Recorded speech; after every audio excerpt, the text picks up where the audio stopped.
अस्सलामुअलैकुम இன்ஷாஅல்லாஹ்.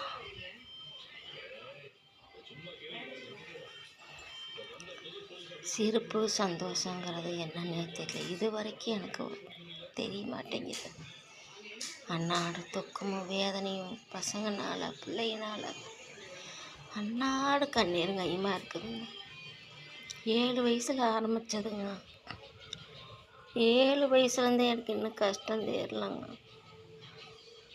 அல்லாஹ் நான் பிறந்ததே வேஸ்ட்டுங்க. புருஷன் புரிஞ்சுக்குவார் நினச்சேன், அவரும் அப்படித்தான். பிள்ளைய புரிஞ்சுக்குவோம் நினச்சேன், பிள்ளைய சுத்தமாக புரிஞ்சுக்கல. குடும்பத்தை பற்றி நினைக்கல, தாயை பற்றி நினைக்கல. 7 வயசில் எங்கள் அத்தா அம்மா பிரிஞ்சாங்க. 7 வயசில் இருந்தே தலைக்கு எண்ணெய் இருக்காது. சாப்பாடு என்ன சாப்பாடுன்னு எனக்கு தெரியாதுங்க. 14 வயசு வரைக்கும் எங்கள் நன்னிம்மா வீட்டு வேலைக்கு போயிட்டு அவங்க 2 இட்லி 3 இட்லி கொடுப்பாங்க. அதை ஒரு பேப்பரில் மடித்து வச்சுக்குவாங்க. மத்தியானம் சாப்பாடு கொஞ்சம் கொடுப்பாங்க. அந்த அம்மாவுக்கு அதை கொஞ்சம் கொண்டுட்டு வருவாங்க. நாங்கள் 5 பிள்ளைய அதை வச்சு சாப்பிடுவோம். நான் எங்கள் மாமா பிள்ளைய, இன்னொரு மாமா பிள்ளை 2, இன்னொரு மாமா பிள்ளை 2, அதை துணுண்டு பங்கி சாப்பிடுவோம். ஏதாச்சும் என்றைக்குனாலும் ஒரு நாளைக்கு மீனோ ஒரு கோலா உருண்டையோ ஏதோ ஒன்று அவங்க வீட்டுக்காரங்க கொடுத்தாங்கன்னா எங்கள் நன்னிம்மா அது பேப்பரில் மடித்து பை வச்சுருப்பாங்க, ஜோப்பு. அதுக்குள்ளே வச்சு நான் படுக்க போகும்போது 10 மணிக்கு மேலே வாயில் வச்சு திணிச்சு விடுவாங்க. ஏன்னா அந்த பிள்ளைகளுக்கு அவங்க அம்மா அத்தா கொடுப்பாங்க. எனக்கு யாருமே இல்லை அப்படின்னு எங்கள் நன்னிம்மா கொடுப்பாங்க. நான் ஸ்கூலுக்கு போன ரொம்ப ஆசைங்க. 3வது வரைக்கும் போனேங்க. அதுக்கப்புறம் எனக்கு கண்டித்து போக சொல்ல ஆள் இல்லை, புக்கு வாங்கி கொடுக்க ஆள் இல்லை, ஸ்லேட்டு வாங்கி கொடுக்க ஆள் இல்லை.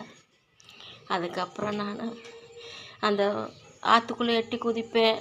தலையில் எண்ணெய் இல்லைன்னா தலை நனைஞ்சிரும்.